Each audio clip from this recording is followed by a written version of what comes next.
Morning and welcome to part 3 of my Knitty weekend. If you don't know what's going on, watch the last two sort of mini episodes that I posted yesterday and on Friday. Essentially, I'm having a long weekend, 2.5 days of knitting without my toddler and husband who are away in Kent for the weekend.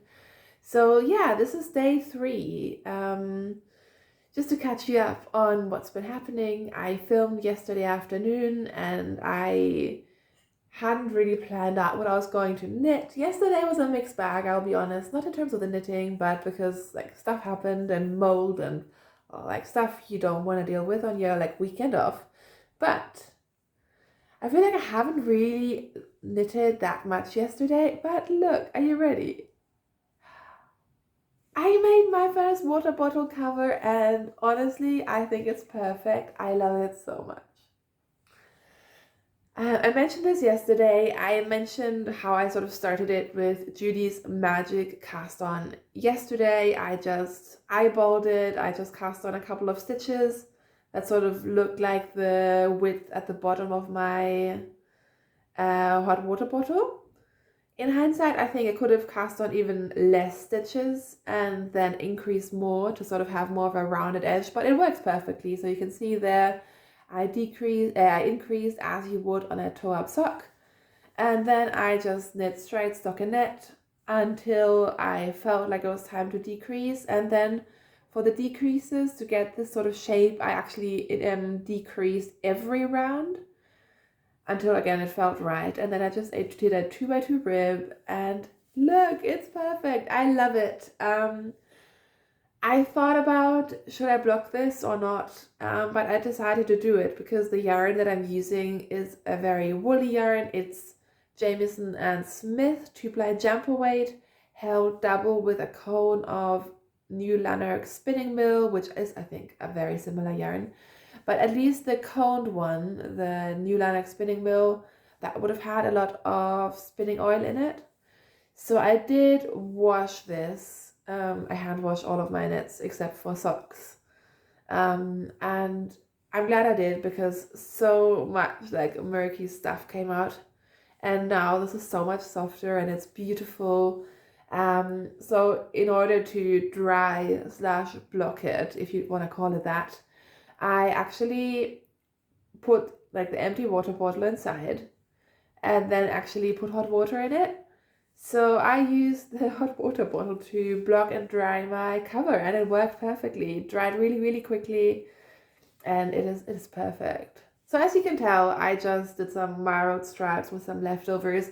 This was basically my test to see how it goes and how thick do I want my hot water bottle cover to be, because obviously I still want it to get really, really warm. So I don't want to use too bulky of a yarn, but also, of course, it's meant to serve as a cover. So I'm very tempted to just do the next one straight away because this was really, really fun. But I will actually try this for a day or two to see if I like the sort of fingering yarn held double or if I want to use a different yarn weight for my next one, because my next one will be bigger, so it's a bigger sort of time investment and I want to get it right. So these I think would be great gifts as well. I think this year it's too late. I'm not gonna start making hot water bottle covers for everyone, but I actually like these small water bottles. There's even smaller ones. I think they're quite handy if you have aches and pains somewhere. The small one actually does quite a good job. So yeah, this one is done. There could be more in the future, and like I mentioned, I didn't use a pattern. I just sort of, there are patterns out there. If you want to follow a pattern, please just, look on Ravelry or Google or wherever you can get patterns. But yeah, this is what I did, and I will not be filming any tutorials or anything like that. Sorry about that. I will tell you in advance there will be no pattern or anything like that. Yeah, and that's basically all the knitting that I've done. I was watching a new series to me yesterday, which was The Chair on Netflix, which is with Sandra Oh, and I love Sandra Oh. I mean, who doesn't love Sandra Oh? I want to go back and watch Grey's Anatomy for the 10th time just because I love her that much. Yeah, so The Chair was a really, really interesting series. I truly enjoyed it. I think it was 6 episodes, so I watched it all last night because, yeah, that's what I did. And it was so lovely and thought-provoking and heartwarming and great knitwear in that show. I absolutely love it. So, whoops, what's my hair doing? I don't know. Once I had finished my hot water bottle, I went back to my trusty crochet blanket because I love my crochet blankets and I find it so comforting to work on them. So I thought I'd bring it to show you very quickly.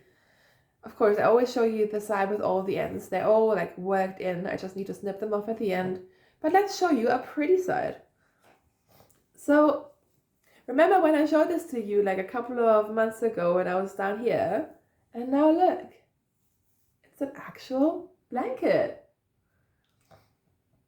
So I think last time I showed it to you, I was maybe like around here. I think I had started with this. It's called Silver. I would argue it's like a bluish gray. And I am now firmly into the turquoise. So this is colorway Duck Egg, I believe. And I think one stripe away from joining my next color. It's always really fun. Like I think the needing to get to the next color is definitely what makes me work on this. This is the Dahlia blanket, which is a free pattern by Attic24, who is Lucy. And I am using the recommended yarn in different colors. Sorry, ran out of storage. But this is the yarn I'm using, which is Stylecraft Specialty K, and I'm really warming to this yarn. You know I don't love acrylic yarns, and I wouldn't use it for garments. But I'm starting to see its place with blankets because they're like light blankets. A cotton blanket of this sort of size would be really heavy. I do sometimes crochet with wool and I do enjoy it, but again, it's also a weight issue and it gets quite expensive. And these blankets that I'm making out of this yarn, they're going to be around forever, which is great because we can, use them, wash them, use them, like you can be really hard on these and they stay nice. And also I have passed a couple of blankets to like hospitals, like for like children's hospitals and stuff, and they're great for that because they're so easy to wash and take care of. So I think in the right hands acrylic has its use, and yeah, I'm quite enjoying it. So as you can tell, I've faded from the sort of pinks to the yellows, and I'm now going into the turquoise and blues, and that should be the end of it. The color pack that I am using is the Dune pack, which I think goes with another blanket. And I saw someone on a Facebook group use that Dune pack for the Dahlia and it looked amazing. The only modification I've made is I've sort of changed the colors around a little bit. But otherwise I'm following the pattern. I'm using a 4mm hook, and this sort of spike stitch, it creates a really lovely fabric. Like it is very even, it's drapey, because I feel like a lot of time crochet isn't super drapey, and of course you can play with yarn weight and hook size and stuff, and maybe I need to do that more, but this is the first one that almost feels like a knitted fabric to me. It's really, really nice. I really like it. And it's mindless. It's very mindless, but it's also more interesting than just doing like granny stripe. And I love it. I mean, I want to do more blankets immediately. I just love the blankets. So yeah, that's what I'm up to so far. I have a couple of hours left. I'm going to go out in the rain later and pick up my son and husband from the train station, and I promised I would take them out for waffles, which I think should be nice. I haven't left the house in way too long. I had Chinese takeout last night, which was great, but yeah, my dinner plans fell through. Anyways, yeah, I have a couple of hours left and I'm really unsure what to do with them. I mean, I know I'm going to be crafting, but do I start like a big project? Should I swatch for my Sunday cardigan? Should I swatch for something else? Should I start toddler socks? Who knows? I will catch up with you guys later and hopefully I'll have something to show you guys. Yeah, so see you later. All right, I have swatched for my Sunday cardigan. This is my little swatch. It is so pretty. As a reminder, I am using Sandnes garn Fritidsgarn, which is 100% Norwegian wool. I think it's really lovely. It's my first time working with it. I'm already enjoying it. It's woolly, but also very soft for what it is essentially. And I swatched using a 5.5 millimeter needle, which is US size 9, and then went down to a US size 8, which is 5 millimeters. And this has been washed with wool wash, and I do really like the tighter gauge, and that works perfectly with the pattern because it gives me a 12 stitch gauge per 4 inches / 10 centimeters, which works perfectly. So I've just purchased the pattern and decided what size I'm going to make, and now I'm going to cast on. Alright guys, it is now 1 p.m. and I have about 40 minutes until I have to leave the house to pick up my son and husband and go back into like family mode before work mode tomorrow. So I thought I'd quickly just jump on again and wrap this up. So I showed you the swatch, which has now mostly dried. This is so beautiful. It's turned out really, really nice. And so I have actually started my Sunday cardigan, which this is the neckband.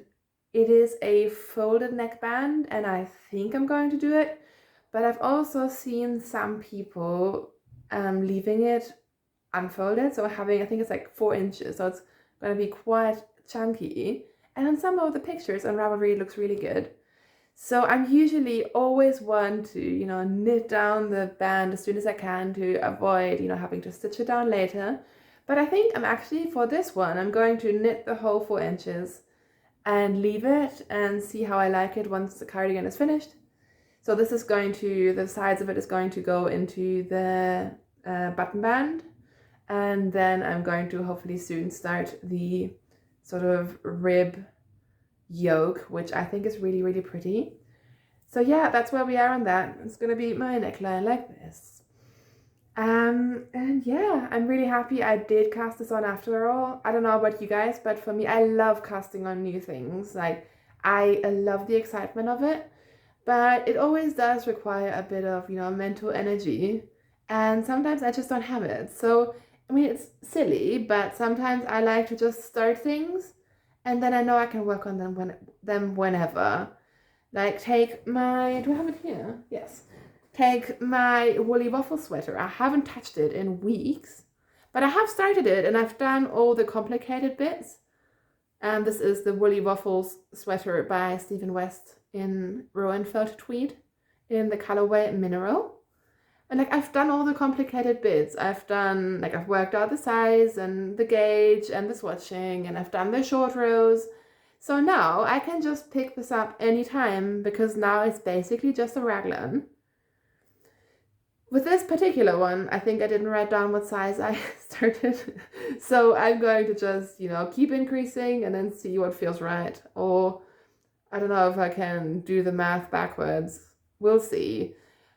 But yeah, so with this, the same goal is to just get to the yoke, and then I think, because then it'll be quite easy. So I've done the mental load of knitting, planning, casting on this weekend, and then I have these projects to just work on whenever inspiration strikes. So yeah, that is that. This has been cast on. I'm going to keep the swatch because I have 10 skeins or 10 balls of this yarn, which should be enough, but I always underbuy yarn. I was actually going to buy 9 balls and I did buy 10.